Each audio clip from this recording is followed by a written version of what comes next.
Hello everyone, मैं Neetu Gupta and आज हम लोग पढ़ेंगे class 6 NCERT lesson first food where does it come from का पेज नंबर 4। देखिए पेज नंबर 3 तक मैंने पार्ट 2 में कंप्लीट करवा दिया है। तो आज का जो टॉपिक है एक्टिविटी 4 से स्टार्ट करेंगे। ठीक है, इसमें देखिए क्या बोल रहा है।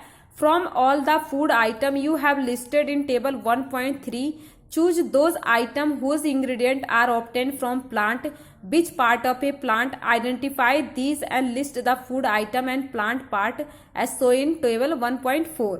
मतलब कहने का क्या मतलब है, जैसे कि हमने 1.3 में जितने भी हमने फूड आइटम लिए थे उनमें क्या करना, उन फूड आइटम को सेलेक्ट करना जो हमें प्लांट से मिलते हैं। क्या है जो हमें प्लांट से मिलते हैं, जैसे कि उड़द दाल, राइस, ठीक है, और ये स्पाइस, ये सब क्या है, ये राइस, देखिए शुगर, इनको हमें क्या करना है, सिलेक्ट करना है कि ये प्लांट से मिलते हैं।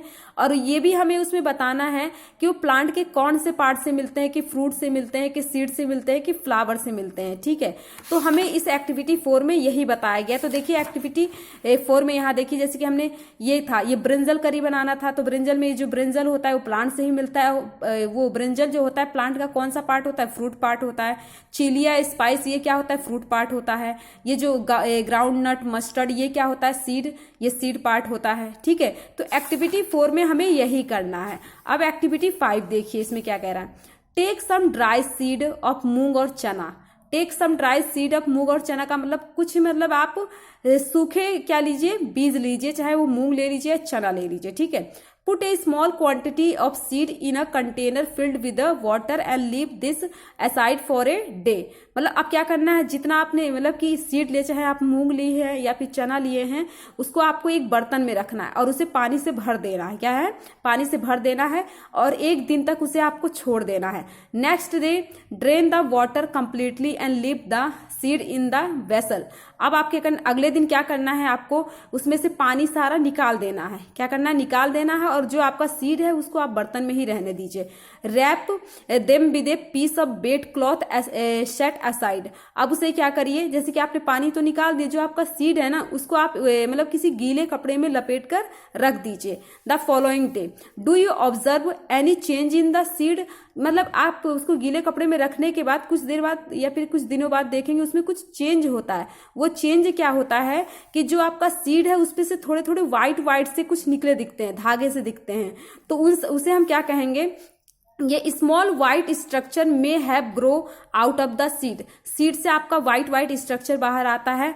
तो if so the seed have sprouted, तो उसे ही हम क्या बोलते हैं, स्प्राउटेड सीड बोलेंगे। अगर उसमें से व्हाइट स्ट्रक्चर बाहर आ गया तो हम कहेंगे स्प्राउटेड का मतलब होता है अंकुरित दाना। क्या बोलेंगे, अंकुरित दाना, चाहे वो चना हो गया चाहे वो दाल हो गई। ठीक है, उसे हम स्प्राउटेड, जैसे ये देखिए सीड है और ये है स्प्राउटेड सीड है। ठीक है, अब देखो इफ नॉट, मान लीजिए अगर नहीं भी हुआ है तो आपको क्या करना है, wash the seed in water. फिर से आपको उस बीज को पानी में धुलना है। And drain the water and leave them aside for another day. फिर आपको क्या करना, धुल के फिर से आपको क्या करना, उसको अगले दिन के लिए ऐसे ही रख देना है धुल के। ठीक है, फिर आप देखेंगे covered with a wet cloth, फिर से आपको उसको गीले कपड़े से कवर करना है। तो अगले दिन आप देखेंगे फिर उसमें व्हाइट स्ट्रक्चर आ जाएगा। ठीक है, the next day see if the seed have sprouted. फिर से अगर सी क्या है, अंकुरित हो गया तो ऐसा उसका व्हाइट हेयर निकल जाएगा। ठीक है, अब देखिए after washing these sprouted seed, आप अब स्प्राउटेड सीड को धुल लीजिए। क्या कर दिए, धुल लीजिए। यू कैन ईट देम, आप उसको खा सकते हैं। दे कैन ऑल्सो बॉइल्ड, आप उसको उबाल भी सकते हैं। Add some spices and get a tasty snack to eat, उसमें आप कुछ मसाले ऐड करके क्या है आप उसको टेस्टी स्नैक्स बना सकते हैं। ठीक है, तो देखिए हम कच्चा चना भिगोते हैं तो कच्चा चना को हम टेस्टी कैसे बना लेते हैं, कुछ लोग मिर्च मसाले डाल के खाओ तो कितना टेस्टी स्नैक्स लगता है ना। अब देखिए यहाँ पे नेक्स्ट क्या है, do you know where honey come from. क्या आप जानते हैं कि हनी यानी शहद कहाँ से आता है, और हाउ, और कैसे, हाउ इट इज प्रोड्यूस, और ये कैसे बनता है। Have you seen a beehive where so many bee keep buzzing about. क्या आपने कोई बिहाइव का मतलब होता है मधुमक्खी का छत्ता देखा है, जहाँ पे बहुत सारी मधुमक्खियां भिन बनाती रहती हैं। बीज जो मधुमक्खियां होती है कलेक्ट नेक्टर फ्रॉम फ्लावर, जो मधुमक्खियां होती है, जो फूलों के रस यानी नेक्टर वो होता है, हम क्या कहते हैं, फूलों के रस को बोलते हैं। तो मधुमक्खियां क्या करती है, फूलों के रस को कलेक्ट करती हैं and convert it into Honey, अब उसको क्या हनी में कन्वर्ट करती हैं and store it in their hive, और उसको अपने हाइव यानी छत्ते में ले जाके रखती हैं। देखिए flower and their nectar may be available only part a day of the year. अब देखिए चाहे मतलब कि कोई सा फूल, बहुत सारे फूल ऐसे होते हैं जो हमारे पूरे एनुअली यानी पूरे साल नहीं होते, साल के कुछ ही दिनों में होते हैं, ठीक है, कुछ ही दिनों में होते हैं। अब देखिए यहाँ पे, सो बीज store this nectar for their use all through the year. तो ये क्या करती है, जो हनी यानी जो मधुमक्खियां होती हैं ये फूलों के रस को स्टोर करके रख देती, क्योंकि जो फूल होते हैं वो पूरे ईयर अवेलेबल नहीं होते हैं, ठीक है। When we find such a beehive we collect the food store by the bees as honey. तो यही है जहां पे मधुमक्खियां अपने फूड को क्या स्टोर यानी नेक्टर को स्टोर करके रखती है, वही उसी से हमें क्या हनी प्राप्त होता है, ठीक है। अब देखिए यहाँ पे क्या टॉपिक है, what do animal eat. Animal eat मतलब कि एनिमल्स का मतलब जानवर, जानवर क्या खाते हैं। अब हम जानवर के बारे में पढ़ेंगे, ठीक है। यहाँ देखिए, डू यू हैव कैटल और a pet that you take care of. क्या आप मतलब आपके घर में या आप किसी कैटल और पेट, कैटल का मतलब होता है ऐसा जानवर जो घास चारा खाते रहते हैं, जैसे गाय भैंस। ये पेट का मतलब आपका डॉग या कैट हो जाएगी। ये डॉग, कैट, बुफेलो और एक गॉट, ये सब आपके कैटल या फिर पेट कहलाते हैं, ठीक है। अब ये देखिए, you will then surely be aware of the food. अगर आपके घर में ये सब हैं, चाहे गाय भैंस या फिर कुत्ता बिल्ली हैं, तो आपको पक्का पता होगा कि वो सब क्या खाते हैं, ठीक है। The animal eat what about other animal. तो आपको ये भी पता कि जानवर क्या खाते हैं। Have you scene ever observe what A squirrel. आपने कभी देखा कि स्क्वायरल यानी गिलहरी क्या खाती है। पिजन, कबूतर, लिजार्ड और a small insect may be eating as their food. वो अपने खाने में क्या खाते हैं, तो देखिए यहाँ पे दिखा स्क्वायरल ईटिंग नट्स, वो क्या खा रही है, नट्स खा रही है। कबूतर आप देख रहे हैं यानी पिजन क्या खाते हैं, दाने खाते हैं। लिजार्ड जो हमारे, लिजार्ड का मतलब छिपकलियां हैं, वो हमारे घर में छोटे छोटे कीड़े मकोड़े दीवारों पर चढ़ती रहती है और छोटे छोटे कीड़े मकोड़ों को खाती रहती है, ठीक है। अब देखिए एक्टिविटी 6 क्या दे रखा है, सेवरल एनिमल यानी several animals are listed in table 1.5 for some of them the type of food they क्या है।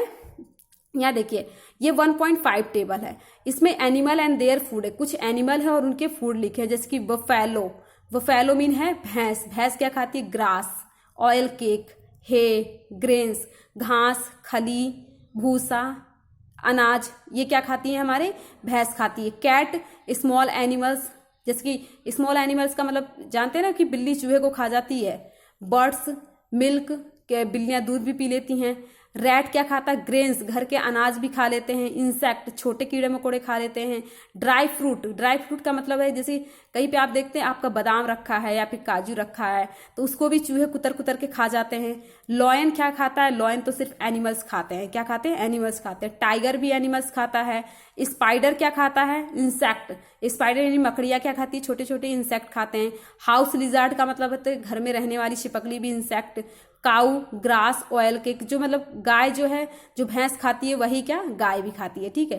ह्यूमन बींग्स का मतलब हम लोग इंसान क्या खाते हैं, हम लोग अनाज भी खाते हैं, वेजिटेबल, मतलब हम लोग तो बहुत सारी चीजें खाते हैं, ठीक है। बटरफ्लाई, नेक्टर ऑफ फ्लावर यानी फूलों का रस, ठीक है।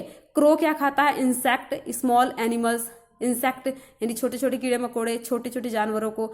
अदर में मतलब कि देखिए इतना तो इसमें दे रखा, अदर का मतलब आप और भी एक्स्ट्रा इसमें ऐड कर सकते हैं, तो मैंने एक ही अदर में मंकी ऐड किया है। तो मंकी क्या फ्रूट्स भी खा लेता है मंकी, ठीक है। अब देखिए यहाँ पे क्या दे रखा है, it is also given, fill in the blanks in the table, ठीक है। अब देखिए एक्टिविटी 7 में have a look again at table 1.5 and group the animals enter here as follow, ठीक है। Place animal which eat only plant और plant product in group 1। देखिए आपसे क्या कह रहा है कि आप इनमें इन एनिमल्स को देखिए, ठीक है, और आप ग्रुप बनाइए, ग्रुप 1, ग्रुप 2 और ग्रुप 3 बनाइए, ठीक है। ग्रुप 1 में आपको उन प्लांटों को उन एनिमल्स को रखना है जो सिर्फ प्लांट खाते हैं, क्या है, जो सिर्फ प्लांट खाते हैं। और there are some animal which eat other animals, उसको ग्रुप 2 में रखना है। प्लांट वर्ग में तो सिर्फ आप जो ऐसे एनिमल रखने हैं जो सिर्फ प्लांट को खाते हैं, ग्रुप 2 में आपको जो एनिमल को खाते हैं, ठीक है। और देखिए यहाँ पे क्या, do you find some animal which eat both plant and animal. और ग्रुप 3 में आपको ऐसे एनिमल्स को रखना है जो प्लांट और एनिमल दोनों को खाते हैं, ठीक है। Group 3 there are called omnivores. देखिए जो सिर्फ प्लांट को खाते हैं उनको हम हर्बीवोर्स बोलते हैं, जो एनिमल्स को खाते हैं कार्निवोर्स बोलते हैं, एंड जो प्लांट और एनिमल दोनों को खाते हैं उसे हम ओमनीवोर्स बोलते हैं। हिंदी में से शाकाहारी, मांसाहारी और सर्वाहारी कहते हैं, ठीक है। Prepare a table as in table 1.6 and enter this separately in this column, ठीक है। अब देखिए यहाँ पे 1.6 में देखिए हर्बीवोर्स, कार्निवोर्स एंड ओमनीवोर्स। तो आपको ना इन्हीं में से सेलेक्ट करना है, ये जो इतने भी एनिमल्स थे इन्हीं में से सेलेक्ट करना। जैसे बुफेलो किस में आएगी, कार्निवोर्स, ओमनीवोर्स या हर्बीवोर में? तो बुफेलो ऑफकोर्स हमारी किस में आएगी, एक हर्बीवोर्स में आएगी। बटरफ्लाई वो फूलों का रस ही तो पीती है तो वो भी उसमें आएगी। गॉट बकरियां घास खाती हैं वो भी उसमें आ जाएंगी। हॉर्स भी आ जाएगा। कार्निवोर्स में लॉयन आ जाएगा, लॉयन इसमें दे ही रखा है ये देखिए, ठीक है। टाइगर आ जाएगा, स्पाइडर, लिजार्ड। ओमनीवोर्स में हमारे रैट आ जाएगा, ह्यूमन बींग्स, क्रो और मंकी आ जाएगा, ठीक है। अब देखिए यहाँ पे क्या है topic, we know that there are many amongst us. हम मतलब कि हम जानते हैं कि हम लोग बहुत सारे हैं, मतलब कि दुनिया में बहुत सारे लोग हैं। Who do not gate sufficient, topic क्या है यहाँ पे, फूड। मतलब कि दुनिया में इतने लोग हैं कि सभी को क्या है पर्याप्त मात्रा में, मतलब कि सभी को भोजन अच्छे से नहीं मिल पाता है। We need to find way by which more food can be produce in the country. तो हमें ऐसे कुछ मतलब रास्ते निकालने चाहिए जिससे सारी कंट्री में सबको अच्छे से भोजन मिल सके। That will not be enough, और कमी भी ना पड़े। We will need to find way to ensure that the food is made easily available to each one of. तो हमें ऐसे रास्ते, ऐसे काम हमें ऐसे करना है कि दुनिया में मतलब कि पूरे कंट्री में जितने भी लोग हैं उनको अच्छे से भोजन मिल सके। तो ये देखिए चैप्टर यहीं पे फिनिश हुआ है और मैं नेक्स्ट वीडियो में आप लोग को मैं इसकी एक्सरसाइज करवाऊंगी। तो चलिए, थैंक यू।